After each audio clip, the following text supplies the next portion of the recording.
شفاعة صلوا عليه وسلموا تسليما اللهم صل وسلم وبارك عليه وعلى آله.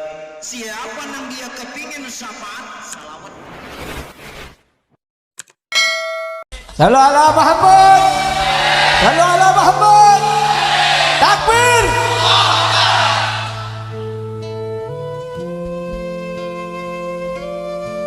Assalamualaikum warahmatullahi wabarakatuh. Bismillahirrahmanirrahim. Alhamdulillahil ahad. Wassalatu wassalam ala man fis sama ismuhu Ahmad wa fil ardi ismuhu Muhammad wa ala alihi wa sahbihi amma ba'd. Yang saya cintai, yang saya muliakan, para alim ulama, para habaib, para kiai, para asatid, para tokoh masyarakat, para aparat pemerintah, wabil khusus guru-guru kita, Al-Habib Fahmi Al-Muhdar, Al-Habib Reza Al-Hamid, Al-Habib Husain Al-Attas, Al-Habib Abdullah Al-Haddad, Al-Habib Abdullah bin Agil, Al-Habib Bidin Al-Habsyi beserta seluruh para habaib. Wabil khusus yang saya cintai, yang saya muliakan, Khadimul Majlis Al-Ustadz Gus Imam beserta seluruh jamaah, hadirin hadirat, bapak-bapak, ibu-ibu, khususnya para pemuda-pemudi sekalian, umat baginda Nabi besar Muhammad yang selalu dimuliakan oleh Allah Subhanahu wa ta'ala. Alhamdulillah, segala puji dan syukur kehadirat Allah Subhanahu wa ta'ala, yang dimana Allah Subhanahu wa ta'ala menjadikan lidah-lidah kalian sebagai lidah-lidah yang basah dengan bersolawat kepada baginda Nabi besar Muhammad. Allah Subhanahu wa ta'ala menjadikan lidah-lidah kalian sebagai lidah-lidah yang tidak pernah kering daripada memuji baginda Nabi besar Muhammad. Saudara-saudara, kalian tahu lidah-lidah yang di dunia yang basah dengan bersolawat kepada Nabi, kelak di akhirat akan menjadi lidah-lidah yang basah dengan telaga Al-Kautsarnya baginda Nabi besar Muhammad. Tidak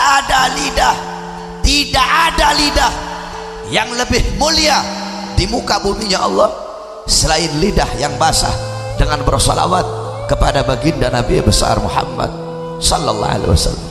Saudara-saudara, Nabi Muhammad sallallahu alaihi wasallam tidak butuh engkau bersolawat kepadanya. Nabi tidak butuh engkau memujinya. Nabi tidak butuh engkau memuliakannya. Nabi tidak butuh engkau mengagungkannya. Tetapi engkau yang butuh memuliakan Nabi Muhammad. Engkau yang butuh bersolawat kepada Nabi. Engkau yang butuh memuji Nabi Muhammad. Ma madahtu Muhammadan bi qasidati walakin mudiha qasidati bi Muhammadin. Aku tidak memuji Nabi dengan syairku. Aku tidak memuliakan Nabi dengan syairku, akan tetapi syairku yang menjadi mulia karena telah memuliakan Nabi Muhammad. Syairku yang menjadi terpuji karena telah memuji baginda Nabi besar Muhammad. Jadi kalian duduk di majelis ini memuliakan Nabi, bukan Nabi yang bertambah mulia. Kalian duduk mengagungkan Nabi, bukan Nabi yang bertambah agung. Kenapa? Kemuliaan Nabi tidak ada batasnya. Andaikan lautan menjadi tinta, pohon-pohon menjadi pena, digunakan untuk melukis kemuliaan Nabi, laut jadi tinta, pohon jadi pena, tidak akan sanggup melukis kemuliaan Nabi Muhammad. Kalian bersolawat kepada Nabi, bukan Nabi yang menjadi mulia, tapi kalian yang menjadi mulia karena telah memuliakan Nabi Muhammad. Kalian yang menjadi agung karena telah mengagungkan baginda Nabi besar Muhammad sallallahu alaihi wasallam.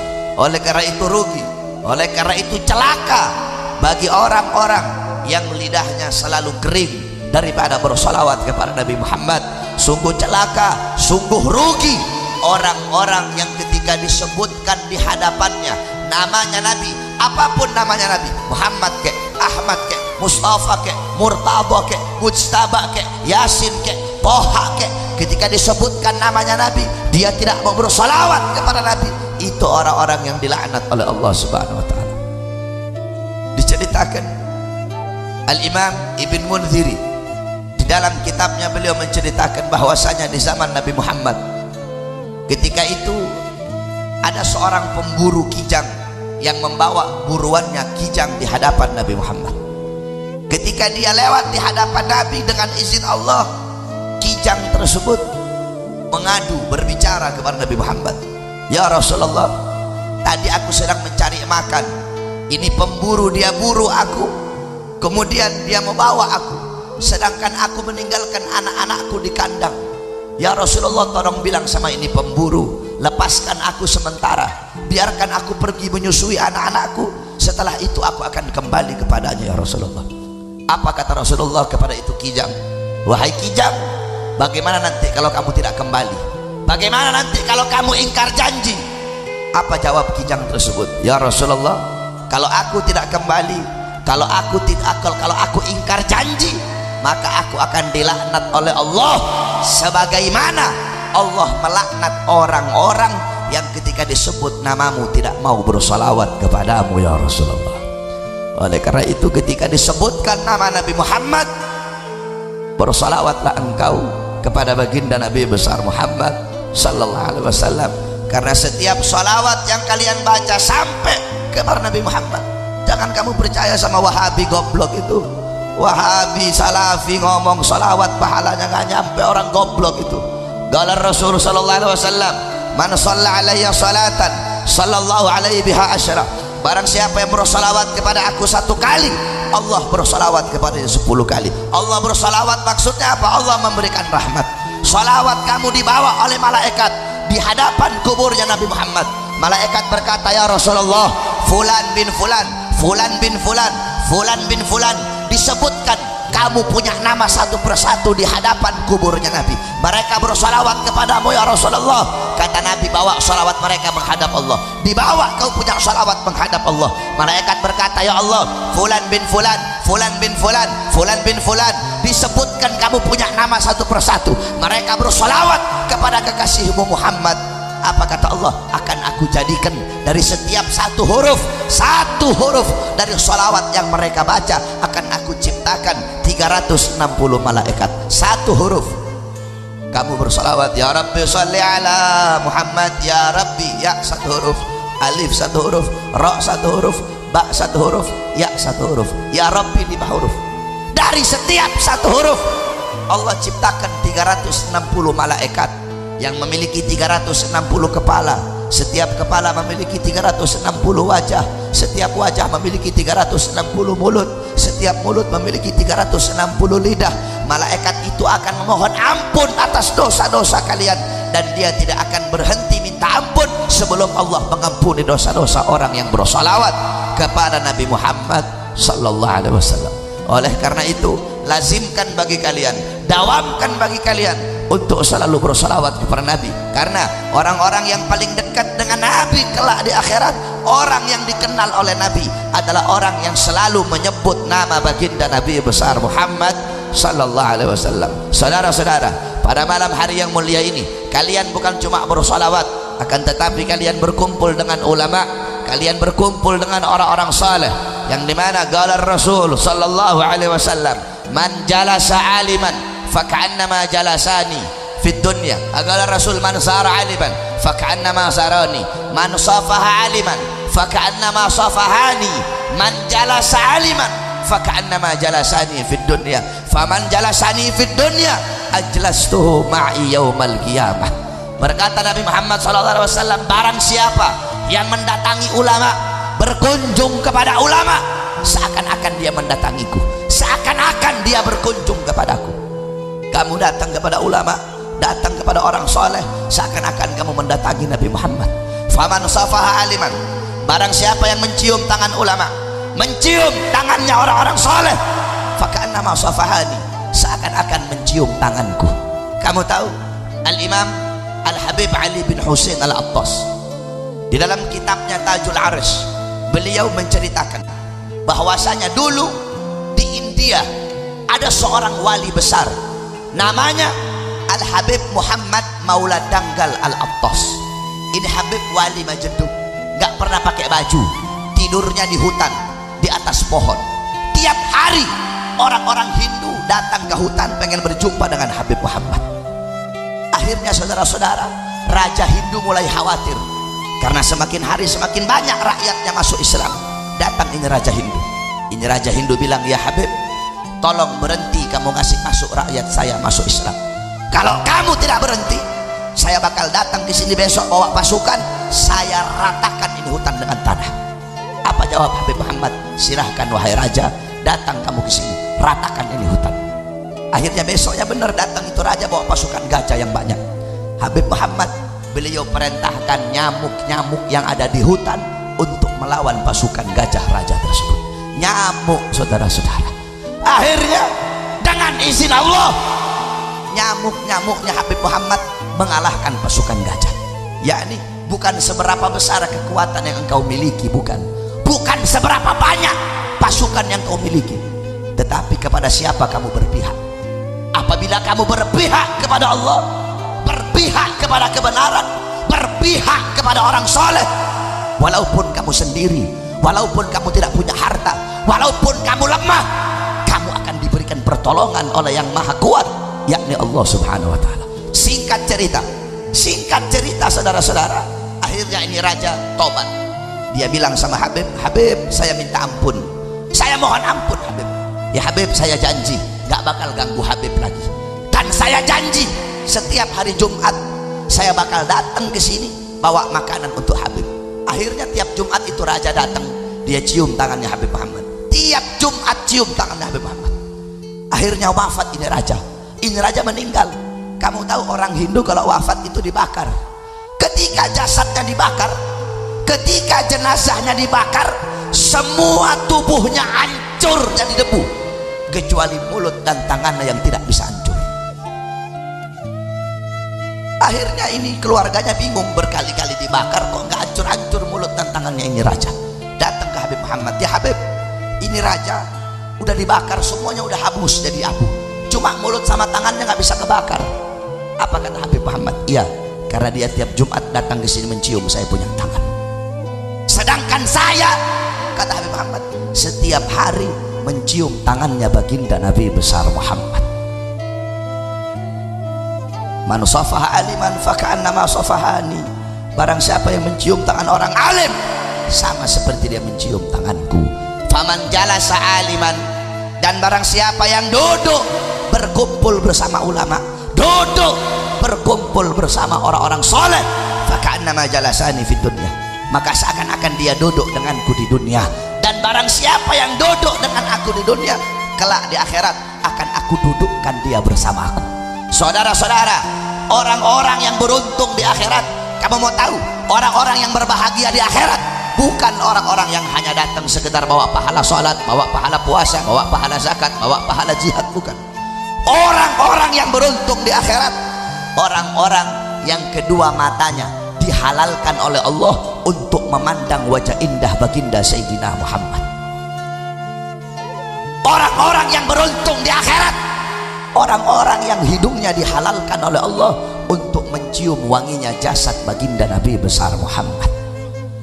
Nah, nanti di akhirat, kelak di akhirat, saya dan kalian, kita nggak bakal bisa berjumpa dengan Nabi, nggak bakal bisa memandang wajahnya Nabi, nggak bakal bisa mencium jasadnya Nabi kalau di dunia kita jauh dari pewaris Nabi Muhammad. Siapa? Ulama. Jadi kadar kedekatan kalian dengan Nabi di akhirat itu menurut kadar kedekatan kalian di dunia dari majelis-majelis seperti ini, dari para ulama. Kalau di dunia kamu dekat dengan ulama, dekat dengan habaib, duduk di majelisnya ulama, sering duduk di majelis ilmu, tidak diragukan lagi di akhirat kamu akan dekat dengan Nabi Muhammad. Tetapi kalau di dunia kamu jauh dari ulama, jauh dari habaib, jauh dari kiai, jauh dari majelis ilmu, jauh dari majelis zikir, apalagi sampai kamu benci kepada ulama, benci kepada majelis ilmu. Tidak diragukan lagi, di akhirat kamu akan menjadi hamba yang paling jauh dengan baginda Nabi besar Muhammad. Kenapa? Karena majelis seperti ini, inilah warisan Nabi Muhammad. Kalian jangan anggap remeh majelis seperti ini. Majelis taklim seperti ini jangan kau anggap remeh. Saudara-saudara, demi Allah, di mata saya, ya, kalau dari pandangannya saya di mata saya, di pandangan saya, tikar yang kalian duduki, demi Allah, lebih mulia daripada kursi seorang presiden, saudara-saudara. Itu di matanya saya. Nggak tahu kalau di matanya Agil Sirot. Kalau di matanya saya, kursi yang apa, tikar yang kalian duduki, rumput yang kalian duduki lebih mulia daripada kursi seorang presiden, saudara-saudara. Kenapa? Karena ini majelis ilmu. Kenapa? Ini majelis zikir. Kenapa? Ini majelis sholawat. Majelis seperti ini, inilah warisan baginda Nabi besar Muhammad. Kenapa? Nabi tidak mewariskan harta, tidak mewarisi pangkat, tidak mewarisi jabatan, tidak mewarisi tahta, tidak mewarisi kekuasaan, tidak mewarisi emas, tidak mewarisi permata, tidak mewarisi berlian, uang. Bukan itu warisannya Nabi. Warisannya Nabi apa? Warisannya Nabi ilmu, amal, akhlak, wara, khauf, ikhlas, sabar, takwa, istiqamah, zuhud, ibadah, qanaah, khasyah, raja, syauq, amar ma'ruf, nahi mungkar, jihad, ibadah, dan lain-lainnya. Itu warisan Nabi Muhammad. Kalian duduk di sini pada malam hari ini untuk menerima warisan Nabi Muhammad. Maka setelah kalian mendapatkan warisannya Nabi, adakah yang lebih mulia? Adakah yang lebih bermanfaat? Adakah yang lebih mahal selain dari warisan Nabi? Tidak ada, saudara-saudara. Kalau mau dibandingkan, kamu duduk di sini mendapat warisan Nabi Muhammad, yakni ilmu.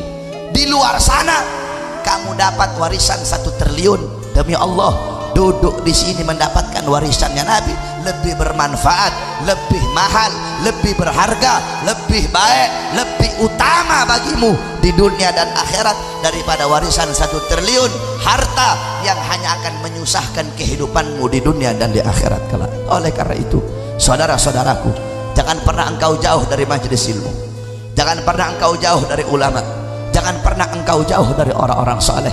Cintai mereka walaupun engkau bukan ulama. Kamu preman, kamu tatoan, kamu pemabok, kamu pelacur, kamu pezina, cintai mereka. Qala Imam Syafi'i, uhibbus salihin walau lastu minhum. Aku cinta kepada ulama, aku cinta kepada orang-orang soleh walaupun aku bukan bagian daripada mereka. Padahal Imam Syafi'i sendiri ulama, Imam Syafi'i sendiri orang soleh, tapi beliau mengeluarkan makalah seperti itu. Aku cinta ulama, aku cinta orang soleh walaupun aku bukan bagian daripada mereka. Kamu tahu kemarin di Jakarta, waktu itu ada salah satu laskar FPI yang tatoan. Nah kemudian tiba-tiba itu fotonya dibawa, polisi tunjuk-tunjuk tatonya, begini laskar FPI tatoan. Apa saya bilang, mending orang tatoan tapi cinta ulama, mending tato cinta ulama daripada Tito yang mengkriminalisasi para ulama.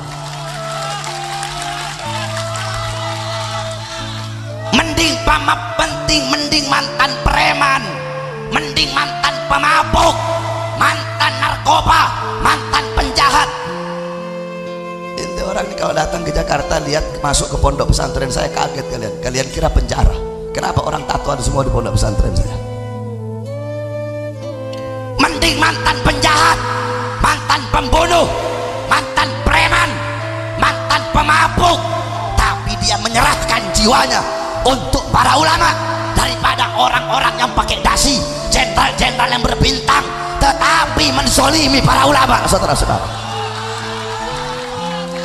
Makanya kalian jangan canggung, jangan malu. Oh saya punya tato, jangan malu. Oh saya mantan pemabuk, jangan pernah engkau malu. Kamu tahu, ente tahu ada orang soleh namanya Fudail ibn Iyad. Ente tahu dalam kitab Syiarul A'lam An-Nubala, Al-Imam Az-Zahabi menceritakan ini Fudail ibn Iyad adalah perampok paling terkenal di zamannya. Mantan perampok, dia dulu perampok sebelum jadi orang soleh, perampok. Sampai-sampai dalam kitab itu Syiarul A'lam An-Nubala dijelaskan, ini Fudail ibn Iyad kalau dia ngerampok, Dia nggak butuh banyak orang kalau mau ngerampok, dia pergi sendiri untuk pergi merampok. Saking beraninya dia, saking nekatnya dia, penjahat kelas kakap di zamannya. Akhirnya dia insaf, dia tobat ketika mendengarkan Al-Quran, sehingga dia menjadi salah satu pengikut para tabi'in yang paling soleh di zamannya. Jadi jangan pernah engkau takut, saudara-saudara. Oleh karena itu cintai ulama, cintai orang soleh, walaupun kamu bukan bagian daripada mereka, walaupun kamu bukan daripada mereka, kamu cintai mereka, ikuti amal mereka pelan-pelan. Qala al-Habib Ali bin Muhammad al-Habsyi, fasa' fi ma sa'u washrab ma'al qaum mahum ala yahbak rabbak mithla ma qad habahum. Ikuti mereka orang soleh, ikuti para salaf, ambil amalan mereka sedikit-sedikit, shibran bi shibrin wa dhira'an bi dhira'in, shibran bi shibrin, qaddaman ala qaddamin, pelan-pelan, sejengkal demi sejengkal, selangkah demi selangkah kamu ikuti amalan mereka. Kalau kita mau ikuti sepenuhnya gak bakal bisa. Siapa yang bisa ngikutin amalannya beliau-beliau? Siapa yang bisa ngikutin amalan para salaf? Bisa kamu ngikutin amalannya Al-Imam Muqaddam Tsani Al-Habib Abdurrahman Segaf, umur 7 tahun mengkhatamkan Al-Quran dalam 1 rakaat salatnya. Bisa kamu ikuti Habib Abdurrahman Segaf, umur 7 tahun mengkhatamkan Quran dalam 1 rakaat salatnya. Al-Habib Abdurrahman Segaf la yanam la lailan wala naharan 33 sanatan, 33 tahun tidak tidur, tidak siang hari, tidak juga malam hari, 33 tahun nggak tidur. Ditanya, ya Habib, kenapa kau tidak tidur? Apa jawab beliau? Bagaimana saya bisa tidur? Melihat ke kanan surga, melihat ke kiri neraka, dalam riwayat melihat ke atas arasnya Allah subhanahu wa ta'ala. Bisa kau ikuti Fakhrul Wujud Syekh Abu Bakar bin Salim, 40 tahun sholat subuh dengan wudu isya, 40 tahun sholat subuh dengan wudu isya. Itu saudara Syekh Abu Bakar bin Salim. Habib Reza 40 tahun sholat subuh pakai wudu duha. Enjitnya 40 tahun sholat subuh pakai wudu isya. Cucunya sholat subuh pakai wudu duha. Enggak, Habib Reza Masya Allah enggak begitu, ini bercanda aja saya. Al-Imam Muhammad Maulad Dawilah 15 tahun. Beb mau bahas telur tadi, Beb, bahasa STM, Beb. 15 tahun Al-Imam Muhammad Maulad Dawilah 15 tahun sholat subuh dengan wudu isya. 15 tahun sholat subuh dengan wudu isya, saudara-saudara. Al-Habib Umar bin Zain bin Smith, Habib Umar bin Zain bin Smith, saya punya datuk Habib Umar bin Zain bin Smith, 16 tahun tidak pernah menempatkan punggungnya di satu benda apapun, yakni nggak pernah tidur. Cucunya tukang tidur sebahar ini. Itu keadaan beliau para ulama salaf. Al-Imam Al-Habib Muhammad bin Ali Maula Aidid bain al-maghrib wal isya yaqra 3000 marrah min surat al-Ikhlas. Habib Muhammad bin Ali Maula Aidid antara waktu maghrib dan isya beliau habiskan membaca surat al-Ikhlas 3000 kali. Al-Imam Al-Habib Abdullah bin Husain bin Tahir setiap hari membaca ya Allah 25.000 kali, la ilaha illallah 25.000 kali, salawat kepada Nabi 25.000 kali. Al-Habib Abu Bakar bin Abdullah Al-Attas satu kali duduk baca Yasin 90.000 kali. Si Husain cucunya nggak pernah baca Yasin, cucunya ini. Enjitnya sekali duduk 90.000 kali, saudara-saudara. Coba kau lihat, itu bisa kau ikuti beliau-beliau. Al-Habib Ahmad Al-Muhdar, abahnya Habib Muhammad Bondowoso, Habib Muhammad bin Ahmad Al-Muhdar, abahnya beliau Habib Ahmad menggali kubur, beliau masuk ke dalam menghatamkan Al-Quran 9.000 kali hatam Quran. Al-Habib Muhsin Al-Haddad gali kubur hatam Quran 6.666 kali hatam Quran di kubur yang beliau gali sampai beliau wafat. Itu keadaan ulama, keadaan bisa kau ikuti. Al-Habib Abdullah bin Alwi Al-Haddad sahibur ratib, umur 3 tahun kena penyakit cacar, tetapi di umur 7 tahun hafal Quran. Umur 3 tahun kena cacar sampai buta beliau, umur 7 tahun hafal Quran. Umur 9 tahun hafal kutubus sittah, Bukhari, Muslim, Sunan Abi Daud, Tirmidzi, Ibnu Majah, Nasai. Umur 11 tahun hafal Kutubul Ghazali, Ihya Ulumuddin, Bidayatul Hidayah, Minhajul Abidin, Miyarul Ilm, Mukasyafatul Qulub, dan lain-lainnya. Bisa kau ikuti. Kita tidak bisa ikuti sepenuhnya, tetapi pelan-pelan, sejengkal demi sejengkal, selangkah demi selangkah, engkau ikuti mereka. Dengan engkau mengikuti mereka, apa kata Habib Ali? Maka Allah akan mencintaimu sebagaimana Allah mencintai mereka. Allah akan menganugerahkan kepada kamu apa-apa yang Allah anugerahkan kepada mereka. Kamu cinta ulama, kamu ikut ulama, mereka Allah kasih rahmat, kamu Allah kasih rahmat. Mereka Allah kasih keramat, kamu yang ikut mereka, kamu juga Allah kasih keramat. Mereka Allah kasih ilmu wahbi, Allah kasih ilmu laduni, kamu ikut mereka, kamu Allah kasih ilmu wahbi, kamu Allah kasih ilmu laduni. Satu contoh, kami punya guru di Sulawesi, Al-Habib Idrus bin Salim Al-Jufri. Dulu saya mondok di Al-Khairat, Habib Idrus bin Salim Al-Jufri di Manado. Beliau buka pesantren Al-Khairat itu di Palu. Setelah selesai di sana baru saya mondok di Bangil, Darul Lughah wa Da'wah Al-Habib Hasan Baharun. Saudara-saudara, itu Al-Khairat dari kayu. Al-Khairat itu dari kayu. Di bawah kantor Al-Khairat, di atas tempat santri. Ada satu santri namanya Haji Amin. Sangat cinta dia sama Habib Idrus. Itu saking cintanya dia, kalau Habib Idrus panggil Amin, dia nggak mau turun lewat tangga, dia loncat dari atas langsung ke bawah. Kenapa? Dia tidak mau buat gurunya nunggu terlalu lama. Kalau lewat tangga kelamaan, dia langsung loncat dari atas langsung ke bawah. Satu waktu Habib Idrus ajak dia, saudara-saudara, Habib Idrus ajaknya berang laut. Di tengah laut imamahnya Habib Idrus jatuh. Ketika imam Habib Idrus jatuh, loncat ini aja, ini nggak pakai disuruh, langsung dia loncat ke laut untuk ngambil imamahnya Habib Idrus. Dia loncat ke laut, ambil imamah Habib Idrus, baru dia naik lagi. Ketika dia naik di perahu, itu orang melotot semua ngeliat dia. Kenapa? Tidak ada setitik pun basah. Ternyata dia jalan di atas air, saudara-saudara. Kenapa Allah kasih keramat? Karena mengikuti sahibul karamat. Allah kasih keramat karena dia ngikut orang yang diberikan keramat oleh Allah Subhanahu wa ta'ala. Engkau mengikuti ulama, engkau cinta atau dicintai oleh ulama, engkau akan menjadi orang yang dicintai. Mahbubal mahbub, mahbub, wa muhibbal mahbub, mahbub. Dicintai oleh orang-orang yang dicintai oleh Allah, maka engkau pun akan dicintai oleh Allah. Satu contoh, kamu tidak cinta sama Habib Reza, tapi Habib Reza cinta sama kamu, berarti kamu menjadi orang yang dicintai oleh beliau. Nah, beliau cinta sama kamu, walaupun kamu tidak cinta kepada beliau, tapi kamu menjadi orang yang dicintai. Karena beliau orang yang dicintai oleh Allah, kamu pun akan dicintai oleh Allah Subhanahu wa ta'ala. Atau sebaliknya, mahbubal mahbub, mahbub. Habib Reza gak cinta sama kamu, tapi kamu cinta sama beliau, kamu jadi pecinta. Walaupun kamu tidak dicintai, tapi kamu mencintai, kamu akan menjadi orang yang dicintai oleh Allah. Kenapa? Karena kamu mencintai orang-orang yang dicintai oleh Allah Subhanahu wa ta'ala. Jadi jangan kau jauh dari ulama. Itu wasiat saya kepada anak-anak muda yang ada di sini. Jangan kau jauh dari ulama, jangan kau jauh dari orang-orang saleh. Ad-dunya mal'un, mal'un wa ma fiha illa zikrullah wa ma wala wa aliman wa muta'alliman.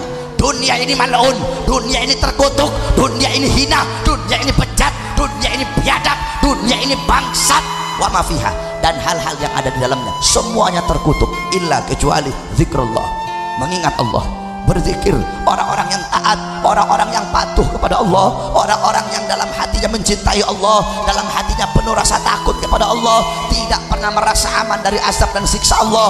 Orang-orang yang sujud, yang bertekuk lutut di hadapan Allah, yang menghinakan diri di hadapan pencipta, menghinakan diri di hadapan yang maha mulia. Orang-orang yang lidahnya basah dengan Al-Quran, dengan tahlil, dengan tahmid, dengan tasbih, dengan takbir, dengan tamjid, dengan salawat. Wa aliman, orang-orang yang alim, para ulama, para ustadz, para guru-guru, para kiai, para habaib. Wa muta'alliman, dan para penuntut ilmu, orang-orang yang duduk di majelis ilmu, orang-orang yang duduk di majelis zikir, para santri-santri yang duduk di majelis-majelis ilmu. Cuma ini golongan-golongan yang mulia di muka buminya Allah. Selain daripada itu, siapapun dia, seberapa banyak hartanya dia, seberapa besar pangkat dan jabatannya, seberapa mulia nasab dan keturunannya, kalau dia tidak mau jadi orang alim, tidak jadi orang alim tidak mau, jadi penuntut ilmu juga tidak mau, termasuk dalam golongan mal'un yang dimaksudkan oleh baginda Nabi besar Muhammad sallallahu alaihi wasallam. Oleh karena itu saudara-saudara, cintai para ulama, cintai para habaib, ikuti mereka. Man tasyabbaha biqaumin fahuwa minhum, muhibbal qaum yalhaq bil jamaah, al mar'u ma'a man ahab. Barang siapa yang menyerupai suatu kaum, man tasyabbaha biqaumin, barang siapa yang menyerupai suatu kaum, maka dia sama dengan kaum tersebut. Engkau menyerupai ulama, Habib Reza pakai peci, kau ikut pakai peci. Habib Reza pakai sorban, kau ikut pakai sorban. Habib Reza pakai sarung, kau ikut pakai sarung. Yang penting kalau Habib Reza kawin lagi jangan ikut kamu ya. Lagian Habib Reza juga nggak bakal berani kawin lagi, takut istri di Habib Reza itu. Saudara-saudara sekalian yang dimuliakan oleh Allah, engkau menyerupai ulama, mengikuti para ulama, engkau sama dengan mereka. Mereka dimuliakan oleh Allah, engkau pun akan dimuliakan oleh Allah. Tetapi jikalau engkau mengikuti orang-orang barat, mengikuti orang-orang kafir, mengikuti orang-orang Yahudi, mengikuti orang-orang Nasrani, mereka dilaknat, engkau pun akan dilaknat. Sebagaimana dalam hadis, qala Rasul sallallahu alaihi wasallam, la tattabi'unna sanana aw sunanal ladzina min qablikum shibran bi shibrin wa dira'an bi dira'in hatta law dakhalu fi juhrid dab lattaba'tumuhum. Qala ya Rasulullah, al yahud wan nasara. Qala faman.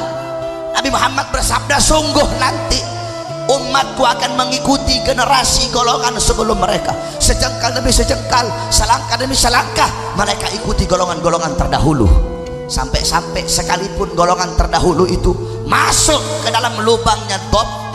Dob itu ada orang bilang biawak, sebenarnya dob itu bukan sama, tidak sama seperti biawak. Kalau biawak itu hidup dua alam, kalau dob itu hidupnya di padang pasir. Kalau biawak hukumnya haram dimakan, kalau dob itu hukumnya halal. Beda dob. Dob itu dia lebih putih dari biawak. Kalau biawak coklat, kalau dob itu agak kuning dia, karena hidupnya di padang pasir. Kalau biawak itu halus, kalau dob itu ekornya ada kayak buaya gitu, ekornya ada roge-rogenya gitu. Kalau dob hukumnya halal dimakan, kalau biawak itu hukumnya haram. Nah, kata Rasul, sekalipun generasi terdahulu masuk dalam lubang dob, masuk dalam lubang biawak padang pasir, mereka juga ikut masuk. Yakni maksudnya apa? Orang Yahudi, orang Nasrani, mereka rambutnya ngepang-ngepang, kamu ikut ngepang-ngepang. Orang Yahudi, orang Nasrani, telinganya bolong-bolong, kamu ikut telinganya bolong-bolong. Orang Yahudi, orang Nasrani pakai celana sobek-sobek, kamu ikut pakai celana sobek-sobek. Perempuannya buka aurat telanjang, kamu ikut buka aurat telanjang. Mereka homo, kamu ikut homo. Mereka lesbi, kamu ikut lesbi. Mereka mabok, kamu ikut mabok. Mereka narkoba, kamu ikut narkoba. Selangkah demi selangkah, perlahan-lahan kamu ikuti dia. Kamu tidak langsung ikut. Jadi tasyabuh di sini itu wazannya tafaul dalam ilmu sharaf, yakni bimakna mutawa'ah, bimakna tadarruj, bimakna takalluf, yakni nggak langsung, perlahan-lahan kamu ngikut. Nggak langsung kamu ikuti. Pertama kamu kenali dulu orangnya. Oh, saya ini mulai suka sama Messi, gocekannya bagus ini. Akhirnya lama-lama kamu cari tahu kepribadiannya. Oh, si Messi dia suka makan babi. Akhirnya kamu ikut. Jadi saya juga mau ikut makan babi, saya ikut ini. Kamu ikut pelan-pelan, lama kelamaan kamu sudah mengikuti budaya mereka, adat mereka, kebiasaan, adat istiadatnya, cara berpakaian kamu seperti mereka, cara kepribadian kamu, cara makan, semua cara hidup kamu seperti mereka. Lama kelamaan kamu masuk ke dalam agama mereka. Makanya kalian anak-anak muda, apalagi khususnya kan nih, banyak di sini yang udah tobat katanya, jangan pernah kamu malu tunjukkan keislaman kamu. Khususnya kalian anak-anak muda, jangan malu dengan identitas Islam kamu, jangan malu dengan pakaian kamu, jangan malu dengan peci kamu, jangan malu dengan sarung kamu, jangan malu dengan sorban kamu. Kalau kamu pakai peci, pakai sorban, pakai baju koko, pakai sarung lewat, terus ada yang bilang so alim. Nah, biasanya kan banyak itu. Kalau anak-anak muda pakai peci, anak muda pakai sarung, yang tua-tuanya ngomong so alim kamu. Jangan kamu dengar, iblis itu saudara-saudara. Itu iblis yang ingin menjauhkan kalian anak-anak muda dari pakaian dan sunnah Nabi Muhammad SAW. Banyak yang anak muda bikin majelis, anak muda gandeng, semua preman-preman digandeng sama dia agar insaf. Yang tua ngomong, halah siapa itu anak kemarin sore itu, Ini Ustaz, ini kencingnya belum lurus ini. Kamu tahu kalau ada orang tua kayak begitu sama kayak iblis. Kenapa? Iblis ketika Allah suruh sujud sama Adam, iblis begitu, halah siapa ini Adam ya Allah? Adam anak kemarin sore ya Allah. Adam siapa anak kemarin sore? Saya lebih dulu kau ciptakan ya Allah. Saudara-saudara, kalau umur yang menjadikan seseorang itu mulia, berarti iblis lebih mulia daripada kita, saudara-saudara. Siapa ini Adam anak kemarin sore ya Allah? Saya lebih dulu kau ciptakan ya Allah. Masa saya mau sujud sama Adam? Iblis hanya memandang Adam dari lumpur dan tanah saja.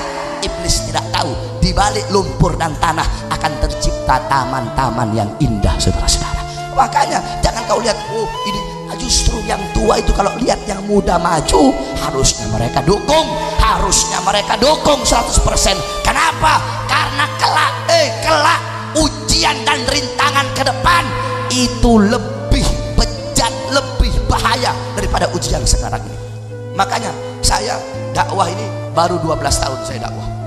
Udah jalan 12 tahun saya dakwah. Kalau ada yang baru-baru dakwah setahun, 2 tahun, 3 tahun, saya bilang kamu harus lebih berani dari saya, kamu harus lebih hebat dari saya, kamu harus lebih jago dari saya, kamu harus lebih segala-galanya dari saya.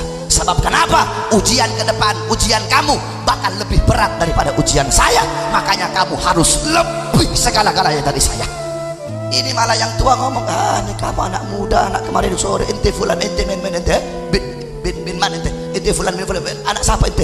Ente siapa ente? Anak kemarin sore ente udah mau buka-buka majelis ente siapa ente? Orang kayak begitu iblis yang ingin menjauhkan kalian dari syariat Nabi Muhammad. Jadi jangan engkau dengarkan, kalian anak-anak muda harus maju. Kenapa, saudara-saudara? Subhanul yom rijalul qad, pemuda masa kini adalah pemimpin-pemimpin masa depan. Kamu tahu nasib bangsa, nasib negara, nasib agama kita ke depan berada di tangan kalian, wahai anak-anak muda. Kalau anak-anak mudanya baik, anak-anak muda taat kepada Allah, anak-anak muda patuh kepada Allah, besok kampung kalian bakal baik, kota kalian bakal makmur, negara kita bakal baik.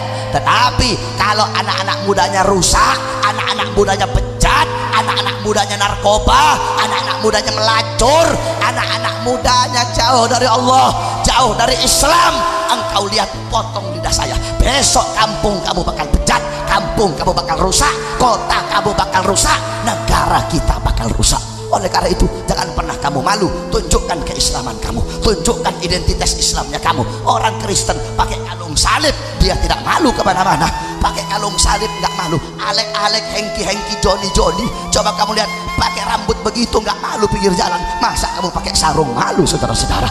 Mereka pakai celana sobek-sobek nggak malu, masa kamu pakai sarung, pakai sorban kamu malu? Jangan pernah kamu malu. Kamu tahu saya ceramah kemana-mana, naik turun pesawat kemana-mana saya pakai sarung. Sampai pernah saya cerita sama kamu, saya diundang di satu restoran, ada saya dibawa sama satu haji. Restoran itu makanan paling murah di situ 1 juta, paling murah satu porsi 1 juta. Yang lain makan wow kaya-kayaan orang-orang. Saya lihat ini makannya duduknya begini, pakai garpu, itu lemcop itu kayak daging domba muda yang diasepin pakai salad hitam, itu pakai selada hitam, itu dipakai garpu gitu. Makannya terus pakai pisau, udah kayak artis. Saya duduk begini, saya makan, semua orang lihatin saya, bodoh amat, tidak ada urusan sama itu. Ini sunnah, saudara-saudara, tidak ada urusan, ya, tidak ada urusan, saudara-saudara. Jangan pernah kamu malu dengan sunnah-sunnah Nabi Muhammad SAW. Jangan pernah kamu pakai baju koko, pakai apa, biara jenggot. Jangan takut dibilang teroris, jangan takut dibilang teroris. Kenapa? Ini apa ini? Intel dan Buser banyak turun malam ini, mereka khawatir takut ada kerusuhan. Kalau Pak Polisi mau turunin saya, datang sini, turunin sekarang. Akbar! Mana Intelnya? Kalau ada Intel nggak terima saya ceramah naik ke panggung, turunin saya sendiri kalau berani. Akbar! Ini acara pengajian kok, acara pengajian bukan konser, acara pengajian bukan dangdut. Kalau konser dangdut aja boleh, acara pengajian kenapa memang? Saya lanjutkan, saudara-saudara. Saya tanya semua siap perang? Sakera siap perang? Polisi macam-macam, ini mantan preman semua sini. Saudara-saudara sekalian yang dimuliakan oleh Allah, jangan malu dengan keislamanmu.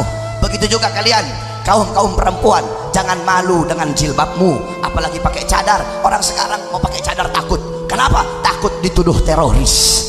Pakai cadar takut diejek apa? Diejek ninja. Saudara-saudara, kalau ada perempuan pakai cadar dibilang ninja, besok-besok kalau kamu ketemu dengan perempuan yang pakai rok mini, teriakin Tarzan. Kalau perempuan pakai cadar dibilang ninja, berarti perempuan pakai rok mini berarti pakai rok mini kok dibilang apa? Tren anak muda zaman sekarang. Ini pakai rok mini modern, pakai you can see modern dari mana? Kamu tahu ada satu ustadz, dia dakwah di Papua. Orang-orang Papua mereka banyak masuk Islam. Ketika itu mereka berkata seperti ini. Mereka bilang seperti ini, ya ustadz, kami heran sama orang-orang di Jakarta sana. Kok bisa telanjang itu dibilang tren sama mereka?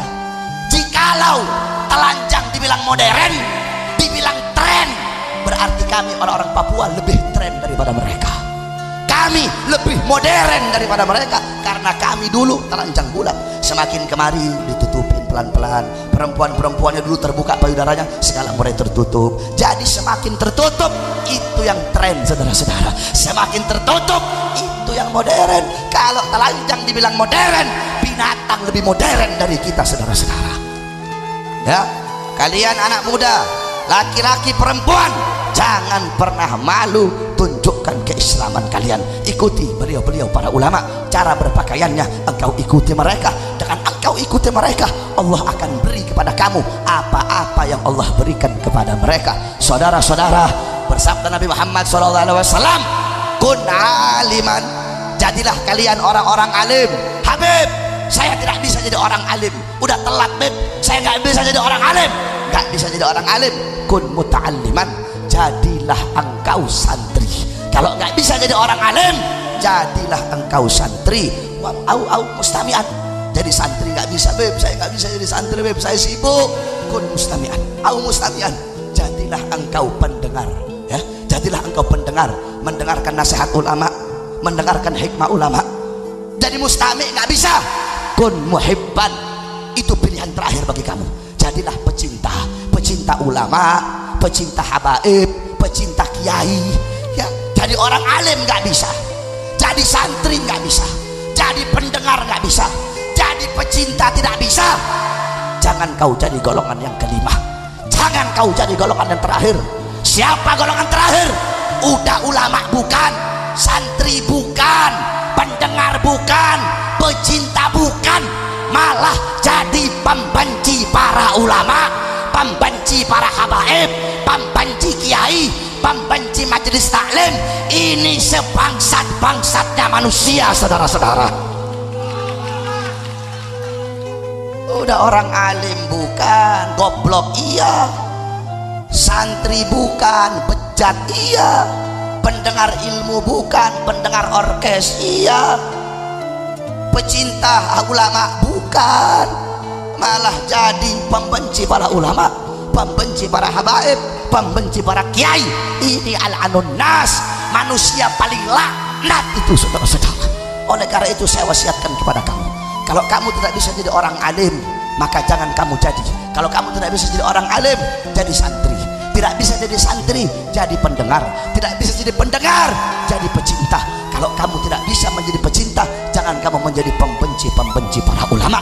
Kalian semua yang duduk di sini wajib untuk menjaga para ulama, menjaga para habaib, mencintai para ulama, mencintai para habaib. Serahkan jiwa dan raga kalian untuk melawan siapapun yang macam-macam dengan para ulama, saudara-saudara. Sampaikan kepada mereka, kepada para pengkhianat bangsa, sampaikan kepada mereka, para musuh-musuh Allah, musuh-musuh agama, sampaikan kepada mereka yang memerangi ulama kita, yang melawan para ulama. Kami umat Islam tidak akan pernah diam, jikalau kalian maju satu langkah untuk melawan ulama kami umat Islam maju 1000 langkah untuk melawan kalian. Saudara-saudara, jikalau mereka melawan ulama kita sambil merangkak, kita lawan mereka sambil berlari. Saudara-saudara, jikalau kalian hormat kepada ulama, kami lebih hormat kepada kalian, betul? Jikalau kalian cinta kepada ulama, kami lebih cinta kepada kalian, betul? Jikalau kalian berakhlak kepada ulama, kami lebih berakhlak kepada kalian, betul? Tetapi kalau kalian memacam-macam sama ulama kami, kalian mau main-main sama ulama, kami umat Islam akan ajari kalian bagaimana cara mainnya. Saudara-saudara, jangan pernah diamkan siapapun yang melawan para ulama kita. Musuh kita bukan presiden, betul? Musuh kita bukan polisi, betul? Musuh kita bukan tentara, betul? Musuh kita bukan agama manapun, betul? Musuh kita bukan suku manapun, betul? Musuh kita bukan partai manapun, betul?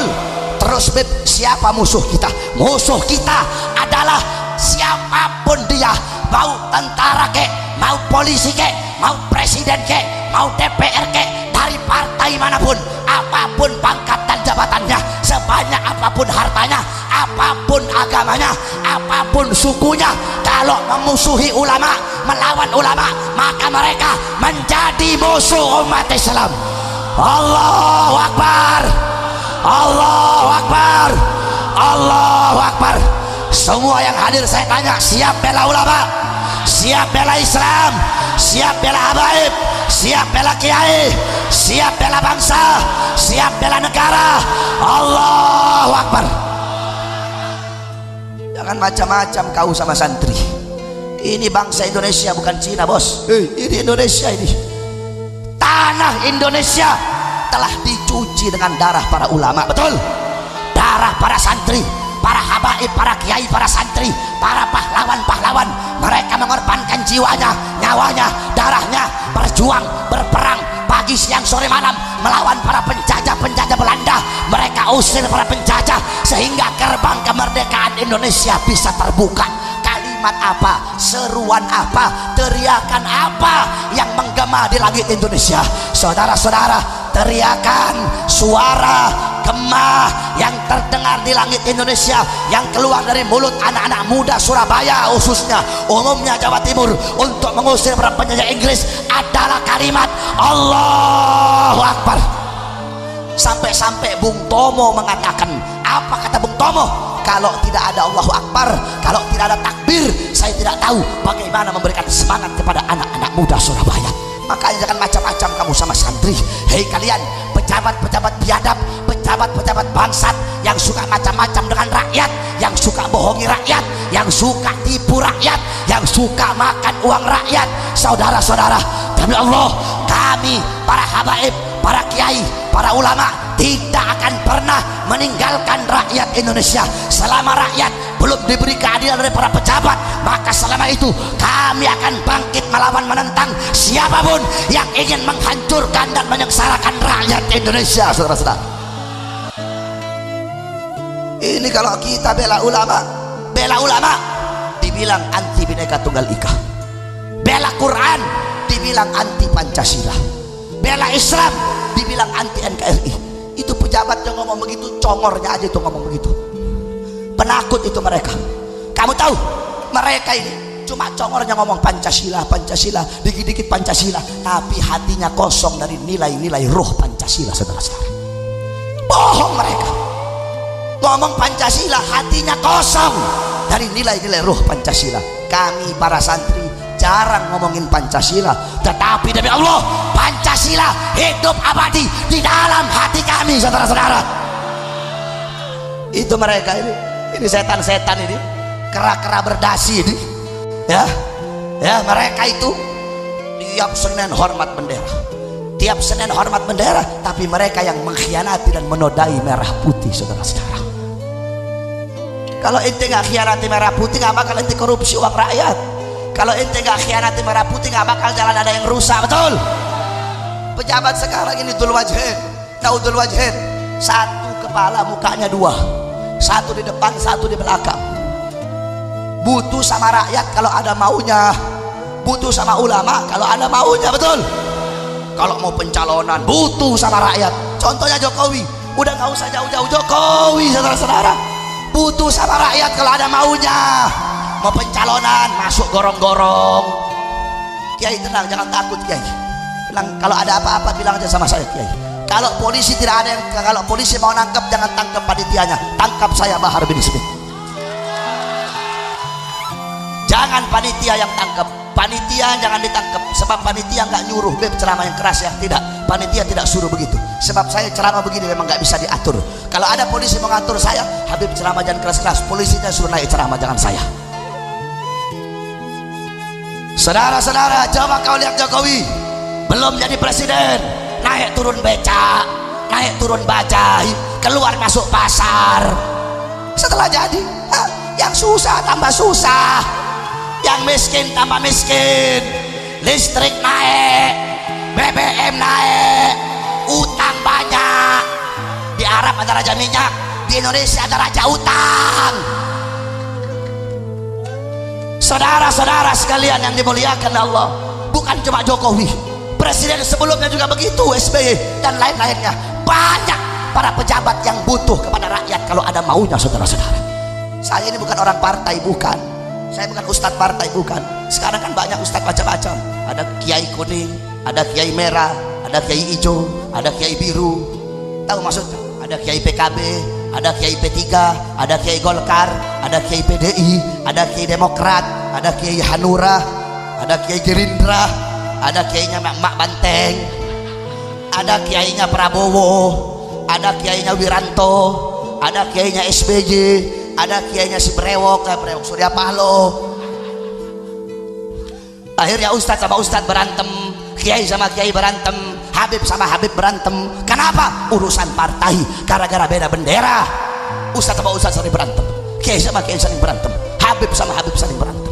Nah mereka pejabat begitu kebanyakan. Cuma ya banyak juga pejabat yang baik, saudara-saudara.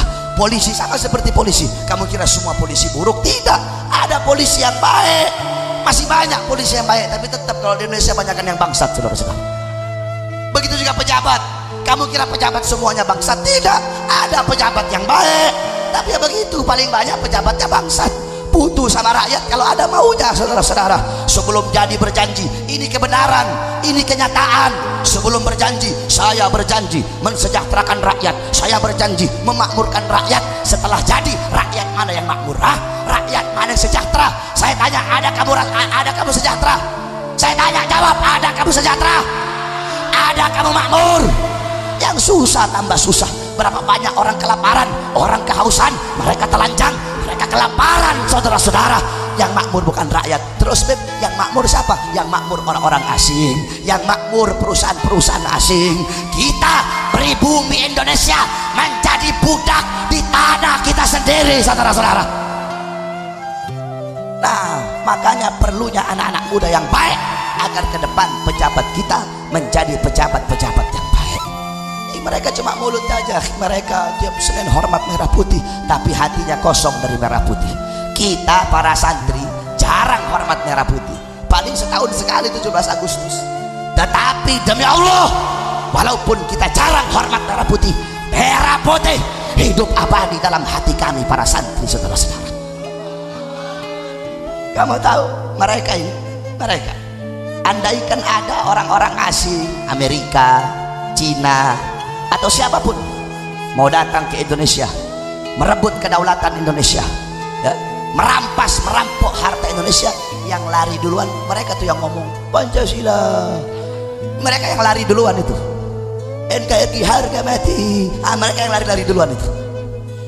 Kalian tahu, andaikan penjajah asing datang ke Indonesia, mau merebut kedaulatan Indonesia, merampas harta rakyat Indonesia, demi Allah, kami santri-santri yang pakai sarung berada di barisan paling depan untuk melawan, menjaga bangsa Indonesia, saudara-saudara.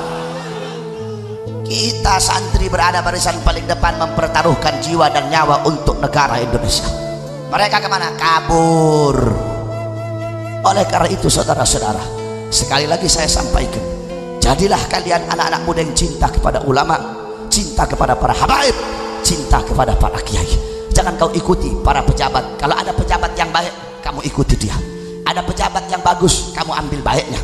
Tapi kalau ada pejabat-pejabat yang buruk, mereka memusuhi ulama, jangan kau ikut-ikutan memusuhi para ulama. Contoh kemarin-kemarin, saudara-saudara, kalian semua tahu Ahok. Tahu Ahok? Anjing Ahok tahu?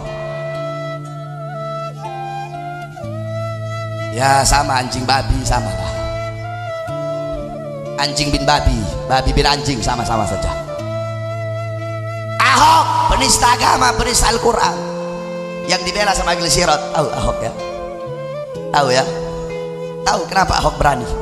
Kenapa Ahok berani lawan Islam? Kenapa Ahok berani macam-macam sama Islam? Tahu? Karena banyak orang Islam yang membela Ahok. Andaikan nggak ada orang Islam bela dia, nggak bakal berani dia. Kenapa dia berani? Oh tenang saja, PKB dukung saya kok. Tenang aja, ini Majelis Sirot dukung saya. Tenang aja, P3 dukung saya. Tenang aja, Ustadz ini, Kiai ini, Haji ini, ada Habibnya juga dukung dia. Kamu kira nggak ada Habib Bang Sandi terus Beb dukung Ahok Beb? Kalau cuma Kiai, ada Habib juga dukung Ahok di sana.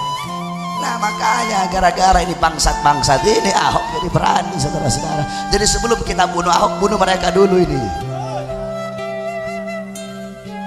Saudara-saudara, Ahok kalah dalam pilkada DKI. Kalahnya Ahok dalam pilkada DKI ya, itu tidak terlepas dari perjuangan seorang sosok yang bernama Al-Habib Rizik bin Husain bin Syihab. Saudara-saudara, jangan kamu kira para habaib, para kiai yang dipimpin Habib Rizik di Jakarta menyerukan kepada umat Islam untuk pilih Anies Sandi. Terus jangan kamu pikir Habib Rizik itu tim kampanyenya Anies Sandi. Bukan. Kami para habaib gak ada urusan-urusan partai, gak ada urusan-urusan politik, saudara-saudara. Habaib kiai yang berjuang kemarin untuk mengalahkan Ahok bukan tim kampanyenya Anies Sandi, bukan. Tidak dibayar oleh Anies Sandi. Terus kenapa Beb dukung Anies Sandi? Saudara-saudara, pertarungan kemarin adalah antara hak dan batil, tidak boleh netral. Kenapa? Netral antara hak dan batil adalah batil. Netral antara hak dan batil adalah batil. Kami habaib gak ada urusan-urusan partai, gak ada urusan politik. Oh Habib Bahar cuma Habib Bahar cuma beraninya sama Jokowi aja, mungkin gara-gara Jokowi kurus. Kalau seumpama presidennya Prabowo nggak bakal berani Habib Bahar begini. Mau Jokowi kayak yang presiden, mau Prabowo kayak, mau SBY kayak, mau siapapun, kalau salah tetap salah, saudara-saudara. Kita bukan orang partai. Kamu tahu sampai-sampai Al-Habib Husain bin Syekh Abu Bakar, apa kata beliau? Andaikan pangkat dan jabatan bisa dipegang oleh seekor binatang, demi Allah kami tidak rela, kami tidak ridho binatang peliharaan kami memegang pangkat dan jabatan tersebut, karena begitu hinanya itu pangkat-pangkat begitu. Jadi Habib Rizik kan urusan politik kemarin itu ya. Nah ini tidak terlepas dari sosok Habib. Bukan cuma kalah, si Ahok masuk lagi dalam penjara, saudara-saudara. Itu juga tidak terlepas dari perjuangan seorang sosok yang bernama Al-Habib Rizik bin Husain bin Syihab. Nah makanya beliau kemarin digempur habis-habisan sama orang-orangnya Ahok, sama partai yang dukung Ahok, khususnya PDI. Ini PDI kurang ajar betul, saudara-saudara. Luar biasa ini, digoreng betul-betul, difitnah, diperangi, dihujat habis Habib Rizik. Pendukung Ahok di mana-mana, di seluruh Indonesia. Pasang lilin kayak babi ngepet. Di mana-mana pasang lilin buat Ahok. Di mana-mana. Mereka hujat habis FPI, hujat habis Habib Rizik, hujat semua, diberi hujat habis sama mereka. Saudara-saudara, Habib difitnah, bahkan ada upaya penembakan kepada Habib, berapa kali coba dibunuh. Saudara-saudara, jikalau mereka para pendukung Ahok, jikalau mereka para pendukung-pendukung pengkhianat-pengkhianat bangsa, mereka bersatu untuk memerangi, untuk melawan Habib, maka kita umat Islam lebih bersatu untuk membela Habib Rizik, saudara-saudara. Sampai-sampai Habib beliau hijrah. Nah, dengan hijrahnya Habib, ini kecebong-kecebong tanah ini ngomong begini, oh Habib penakut, Habib lari. Ya saudara-saudara kami para habaib, di dalam hati kami tidak ada ketakutan melawan mereka ini, manusia bangsat-bangsat ini, nggak ada. Tidak ada ketakutan dalam diri kami. Kenapa? Karena ketakutan kami telah habis untuk takut kepada Allah Subhanahu wa Ta'ala. Mereka berani sama Allah, masa kita mau takut sama mereka? Kami akan lebih berani melawan mereka daripada keberanian mereka melawan Allah Subhanahu wa Ta'ala. Kakek-kakek kami udah biasa dibunuh, datuk-datuk kami udah biasa dibunuh, kakek-kakek kami biasa difitnah, biasa dicaci maki, saudara-saudara. Kami punya datuk Sayyidina Ali bin Abi Thalib dicaci maki di mimbar-mimbar. Datuk kami Sayyidina Ali dibunuh. Kenapa dibunuh? Karena beliau dengan lantang menyuarakan kebenaran melawan para pejabat-pejabat yang zalim, saudara-saudara. Kami punya datuk Sayyidina Hasan diracun, kami punya datuk Sayyidina Husain dipenggal kepalanya. Kenapa beliau-beliau dibunuh? Kenapa beliau-beliau dimatikan? Kenapa beliau-beliau dihujat? Kenapa beliau-beliau diperangi? Kenapa beliau-beliau disolimi? Karena beliau dengan lantang menyuarakan kebenaran melawan para pemerintah-pemerintah yang zalim. Tidak ada ketakutan dalam hati kami melawan mereka. Bahar, hati-hati kamu kalau ngomong, Bahar. Jangan hina-hina pejabat, nanti kamu dibenci sama pejabat, Bahar. Bahar, kamu jangan nantang-nantang presiden kamu, Bahar. Nanti kamu dipenjara, kamu kayak Alfian Tanjung itu. Ustaz Alfian Tanjung udah dibebasin, ditangkap lagi gara-gara ngomong PDI. Coba sekarang saya mau ngomongin PDI, nanti tangkap saya ya. Ustaz Alfian Tanjung ngomong PDI sarang PKI, gara-gara itu ditangkap. Coba saya mau ngomong, Bahar bin Smith akan mengumumkan bahwasanya PDI sarangnya PKI. Tangkap saya nanti ya. Awas kamu Bahar, hati-hati Bahar. Kamu jangan asal-asal ngomong, Bahar. Nanti kamu diculik sama mereka, dibunuh kamu nanti. Saudara-saudara, demi Allah yang memegang nyawa saya Bahar bin Smith lebih memilih dibenci karena menyampaikan kebenaran daripada dicintai karena menyembunyikan kebenaran, saudara-saudara. Bahar bin Smith lebih memilih di penjara, lebih memilih mati terbunuh, hancur badan saya, binasa jasad saya, lebih saya pilih daripada hidup bebas tetapi membiarkan rakyat dizalimi oleh pejabat-pejabat yang zalim. Allahu Akbar. Oleh karena itu jangan pernah kamu takut, hei anak-anak muda, jangan kau takut, sampaikan kebenaran walaupun lidah kamu harus dipotong. Sampaikan kebenaran walaupun kamu harus mati untuk mengatakannya, tetap wajib engkau sampaikan kebenaran. Kenapa? Kebenaran milik Allah Subhanahu wa Ta'ala. Kebenaran pasti akan menang, kebenaran gak bakal kalah, kebenaran gak bakal sirna. Kebenaran milik Allah, dan Allah akan memenangkan sesuatu yang menjadi miliknya, saudara-saudara. Kebenaran tidak akan pernah sirna. Kebenaran yang engkau bawa, engkau bagaikan matahari. Mereka orang-orang yang hatinya buta, yang tidak bisa terima kebenaran, hatinya buta, mereka tidak akan bisa tidak akan bisa menerima kebenaran, tidak akan bisa melihat kebenaran. Walaupun kebenaran itu sejelas matahari, tetap mereka tidak bisa lihat, mereka tidak akan bisa terima. Akan tetapi yang namanya matahari, yang namanya kebenaran, tetap akan bersinar dan bercahaya walaupun di hadapan orang-orang yang buta, saudara-saudara. Maka jangan pernah sampaikan kebenaran, walaupun orang yang bakal kamu sampaikan kebenaran itu, walaupun dia lebih tua dari kamu, walaupun dia lebih hebat dari kamu, walaupun dia lebih alim dari kamu, walaupun dia lebih mulia dari kamu, tetap wajib kau sampaikan kebenaran. Satu contoh, dulu ada seorang syekh namanya Syekh Al-Manusi. Syekh Al-Manusi pernah beliau menyalahkan qaul qadimnya Al-Imam Syafi'i. Ketika beliau menyalahkan, tiba-tiba ada seorang anak kecil namanya Hamdan. Itu Hamdan bilang, ya Syekh, kamu salah. Yang betul itu Imam Syafi'i. Beliau kasih penjelasannya. Ini orang-orang tua-tua disitu bilang, hei Hamdan, kau masih kecil berani ngebantah ulama besar kamu. Apa kata Syekh Manusi? Biarkan dia bicara. Tidak ada permusuhan antara aku dan kebenaran, walaupun kebenaran itu datang dari seseorang yang lebih kecil dari aku. Jadi tidak ada permusuhan. Seumpama kamu ngomongin Jokowi, kamu kasih dia kebenaran, walaupun kamu lebih muda, lebih rendah pangkatnya, lebih bodoh, lebih hina, tetap wajib kau sampaikan. Contoh Agil Sirot alim, hafal Fathul Mu'in, hafal syarahnya Yanatul Talibin, hafal tafsir Jalalain, Imam Jalaluddin Al-Mahalli dan Imam Jalaluddin As-Suyuti. Tetap wajib dia terima kebenaran, walaupun datangnya dari orang yang lebih hina, lebih bodoh daripada dia. Saudara-saudara, saya ngomong begini bukan saya benci sama NU. Saya nggak benci sama NU, saya benci sama Agil Sirotnya, saudara-saudara. Saya orang NU, saya belajar sama orang-orang NU. Saya punya kiai NU, saya punya Habib NU. Cuma NU yang lurus, NU-nya Kiai Haji Hasyim Asy'ari, bukan NU-nya Agil Sirot. Kalau NU-nya Agil Sirot nasi uduk. Bikin malu NU itu Agil Sirot. Masa dukung Ahok? NU yang lurus gak bakal dukung Ahok, betul?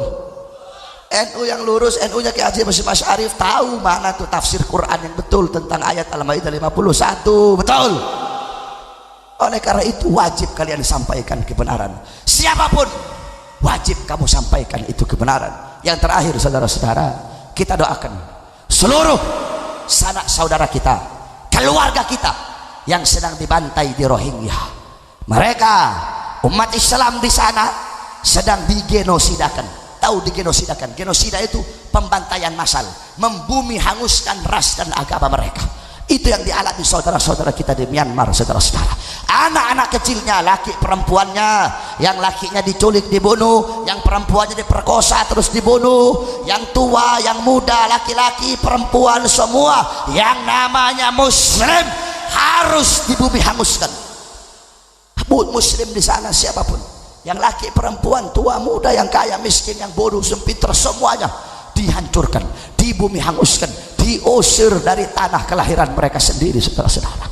Maka wajib bagi kita sebagai umat Islam untuk membela, untuk membantu, untuk berjuang bersama-sama mereka. Kenapa? Karena kita umat Islam adalah satu jasad. Kama qala Rasul sallallahu alaihi wasallam, mathalul mu'min fi tawaddihim wa ta'atufihim wa tarahumihim mathalul jasad idza ishtaka minhu udwun tada'a sairul jasad bis-sahari wal humma.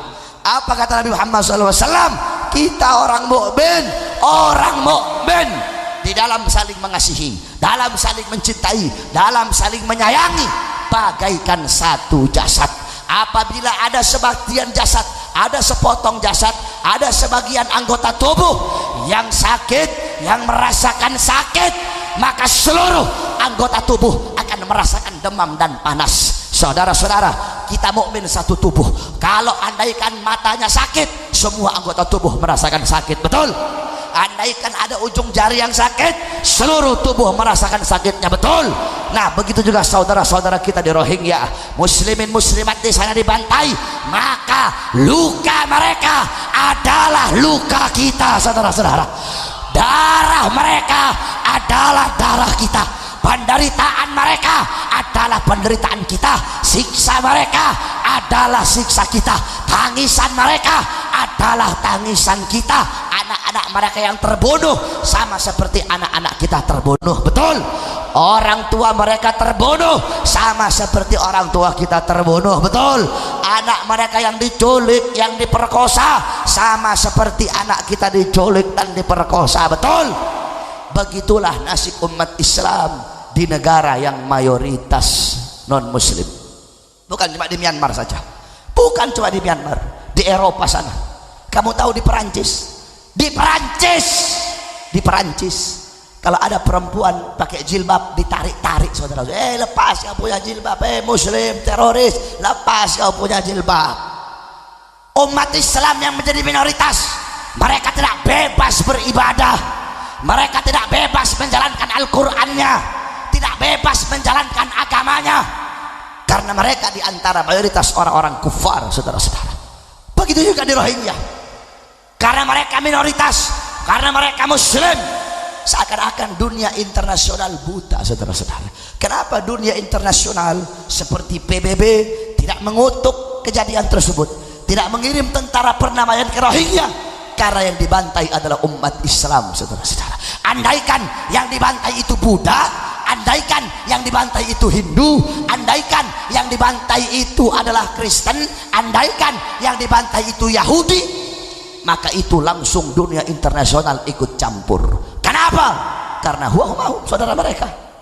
Umat Islam yang dibantai, dunia internasional tutup mata. Kenapa?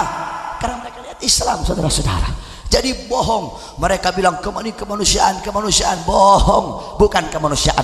Mereka hanya pro kepada agama mereka masing-masing. Tidak ada bohong, mereka bilang kemanusiaan. Kalau Perancis yang dibom, kemanusiaan. Kenapa? Korbannya orang Kristen. Kalau ini yang dibom, kemanusiaan. Kenapa? Korbannya orang Kristen. Tapi kalau korbannya umat Islam, saudara-saudara, makanya saya heran sama pemerintah kita. Kenapa Islam selalu disudutkan? Kenapa kalau Islam langsung dituduh radikal, langsung dituduh intoleran? Saya tanya sama kamu, Indonesia emang dijajah sama Islam? Hei, Indonesia yang jajah Islam apa bukan? Yang penjajah siapa? Jepang. Yang jajah Indonesia siapa? Belanda. Jepang, Belanda agamanya Islam apa bukan? Islam apa kafir? Islam apa kafir? Terus kenapa yang dituduh teroris itu Islam, saudara-saudara? Amerika menyerang Irak, menyerang Afghanistan, jutaan umat Islam yang mati. Amerika Islam bukan? Kenapa tidak dituduh teroris, saudara-saudara? Israel menyerang Palestina, jutaan umat Islam mati. Israel Islam bukan? Makanya tidak dituduh teroris karena bukan Islam, saudara-saudara. Rusia menyerang Chechnya, Islam apa bukan Rusia? Rusia itu komunis, saudara-saudara. Karena mereka bukan Islam, makanya tidak dikatakan teroris, saudara-saudara. Myanmar, pemerintah bekerja sama dengan orang-orang Buddha, bekerja sama dengan botak-botak becat, biksu-biksu bangsat, membantai umat Islam di sana. Ada negara internasional menuduh Myanmar teroris? Tidak. Kenapa? Karena bukan Islam. Oleh karena itu, tapi alhamdulillah ada baiknya Jokowi ini.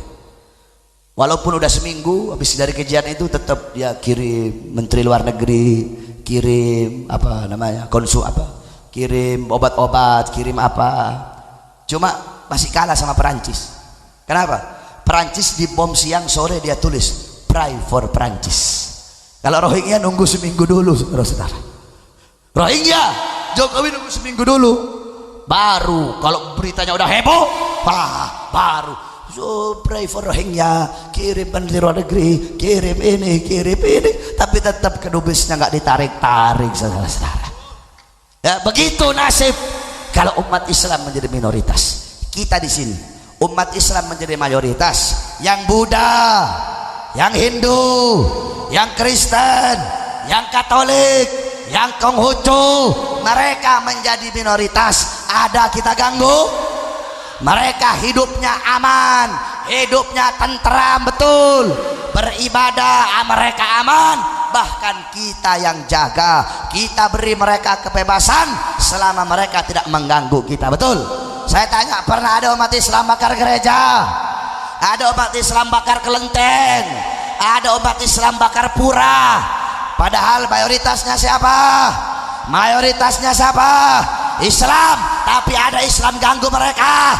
Tidak. Mereka hidup aman, menjalankan agamanya dengan aman, menjalankan sesuai kitab sucinya aman, tidak pernah kita ganggu. Berarti siapa yang toleran? Siapa yang toleran? Siapa yang rahmatan lil alamin? Siapa yang damai? Siapa yang mengajarkan kasih sayang? Allahu Akbar. Bagaimana kira-kira kalau orang Buddha di sini kita bikin kayak Muslim di Myanmar, saudara-saudara? Hah? Bagaimana kira-kira ya? Bagaimana kira-kira? Kalau lihat yang botak-botak terus Cina-Cina, bantai aja. Habib Hussein botak, bantai. Pokoknya sekarang kalau ngeliat yang botak-botak bawaannya emosi aja. Habib Abdullah botak tengah, butak tengah beb, dak remah ban beb. Bana Habib dola botak tengah kayak biksu, bantai. Pokoknya sekarang kalau lihat botak-botak sipit, bakar. Udah biarin, udah terserah, mau bilang radikal bilang aja radikal, gak apa-apa. Udah tanggung kepalang tanggung. Mau lembut tetap aja Bahar bin Smith radikal, mau keras tetap aja Bahar bin Smith teroris. Ya mending bakar aja sekalian, saudara-saudara. Kurang ajar betul. Saudara-saudara, lihat kita menjadi mayoritas, ada mereka kita ganggu. Kenapa Islam mengajarkan itu? Kamu tahu dalam kitab dijelaskan, dalam kitab Tarikh Al-Imam Ibnu Jarir At-Tabari dijelaskan, diceritakan di zaman Khalifah Umar bin Khattab. Ente masih kuat, kalau enggak anak berhenti nih.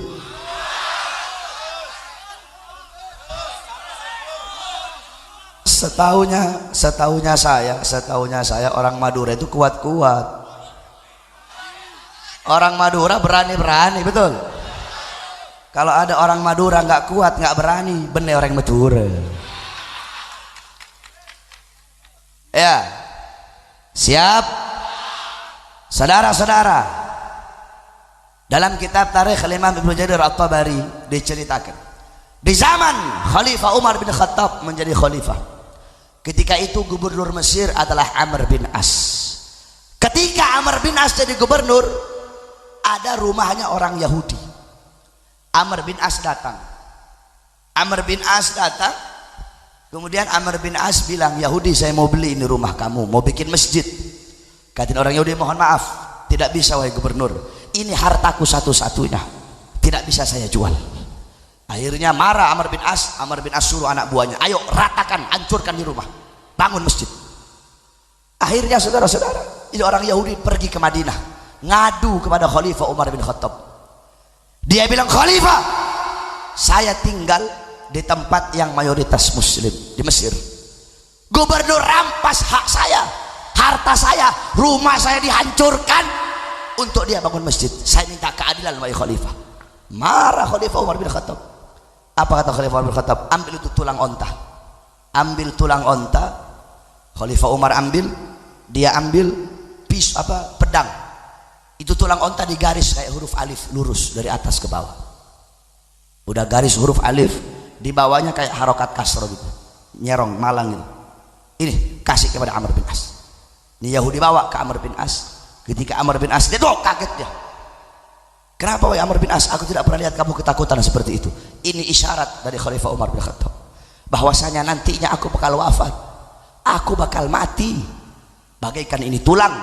Maka hendaklah aku itu menjadikan hukum itu adil, harus adil, tajam di atas, tajam di bawah, seperti huruf alif, tajam di atas, tajam di bawah. Kalau aku tidak adil, maka kayak harokat kasro tadi ini, aku akan dibunuh oleh Khalifah Umar bin Khattab. Ayo cepat-cepat rubuhin ini masjid, baru bangun pondasi, rubuhin ini masjid, ini pondasi masjid, bikin lagi rumahnya ini orang Yahudi. Akhirnya kata Yahudi apa? Sudah cukup, tidak usah. Demi Allah, karena keadilan ini aku akan masuk Islam. Asyhadu an la ilaha illallah wa asyhadu anna Muhammadar Rasulullah. Lihat, Islam rahmatan lil alamin bukan? Damai tidak? Kalau yang minoritas tinggal mayoritas muslim, aman tidak? Itu yang diajarkan Islam. Sampai-sampai gaul Rasul, man ada dzimmiyan faqad adani. Barang siapa yang menyakiti, yang memusuhi kafir zimmi, sama saja seperti dia memusuhi dan menyakitiku. Sampai segitunya saudara-saudara. Tetapi ingat, ada tapinya ya. Kalau lagi di sirat bawa itu nggak pakai tapi. Kalau saya ada tapinya. Tapi betul, Islam memang rahmatan lil alamin. Betul, Islam itu indah. Tetapi ingat, qala Rasul sallallahu alaihi wasallam, mathalul mu'min mathalu sabilatit tahab inna nafakhat 'alaiha ahmarat. Kata Nabi, perumpamaan mukmin itu kayak emas.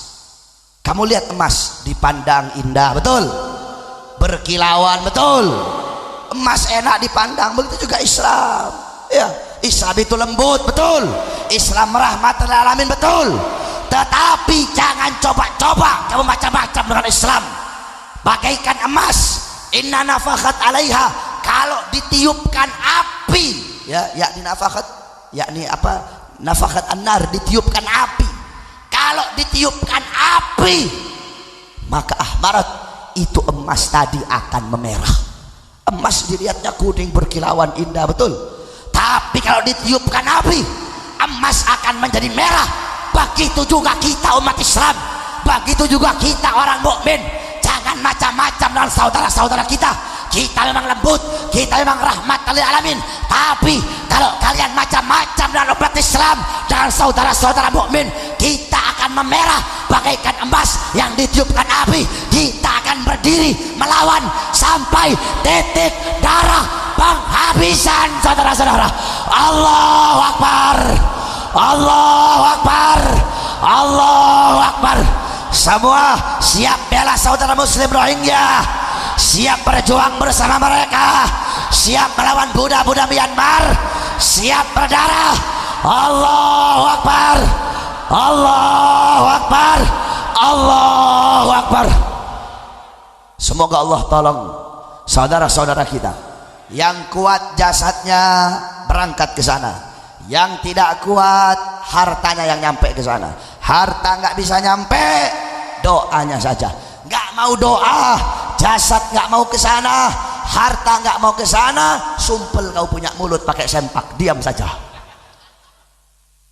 Udah berangkat ke sana enggak, harta nggak nyampe, doa enggak, malah komen kayak si Tito Kapolri.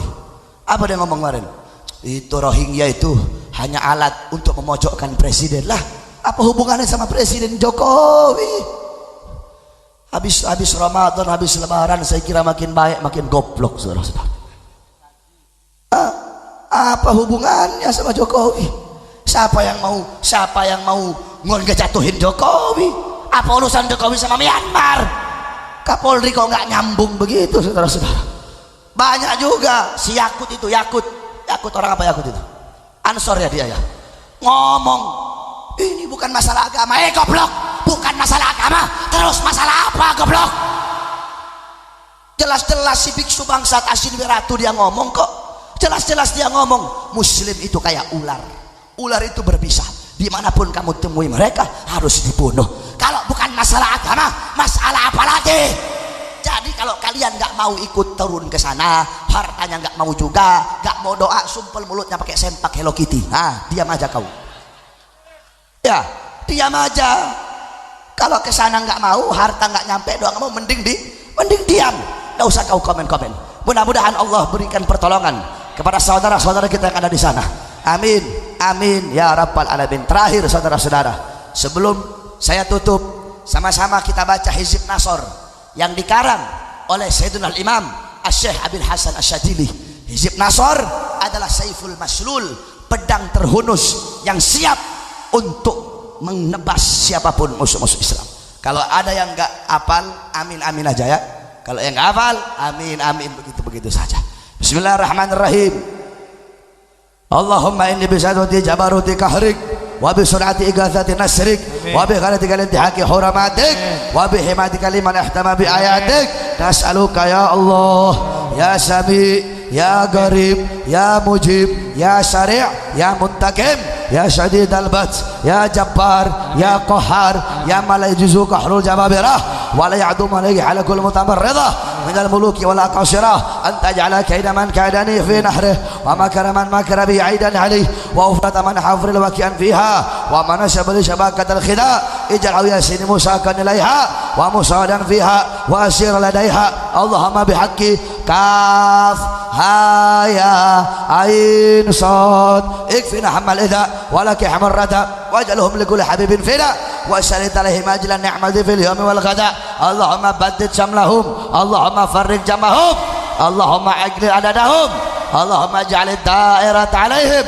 Allahumma awsilil adaba ilaihim, Allahumma akhrijhum an daratal hilim waslubhu lamathal imhal wa ghul aydiyahum warbut ala qulubihim wa la tuballighum al amal. Allahumma mazzighum kulla mumazzaq mazzaqtu min adika intisara li amrik wa rusulik wa awliyaik.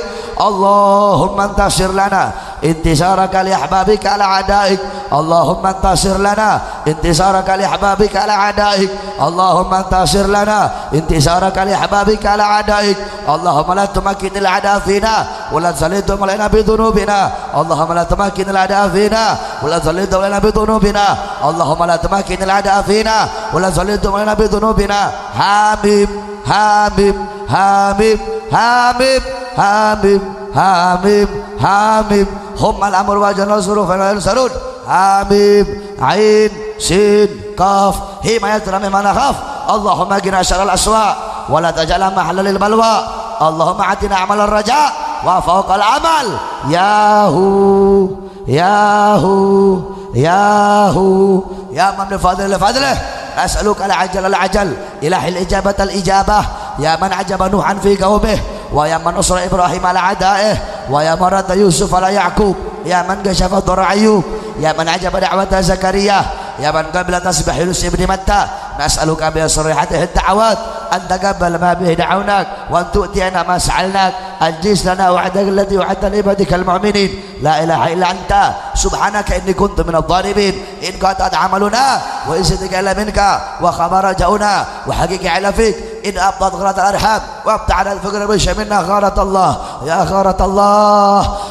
عادت الجديد المسلئة في حال وقداتنا يا غارة الله. آدات الأدونة وجاروا ورجانا الله مجيرا وكفى بالله وليا وكفى بالله نصيرا وحسبنا الله ونعم الوكيل ولا حول ولا قوة إلا بالله العلي العظيم. سلام لا نوع في العالمين استجب لنا آمين آمين آمين.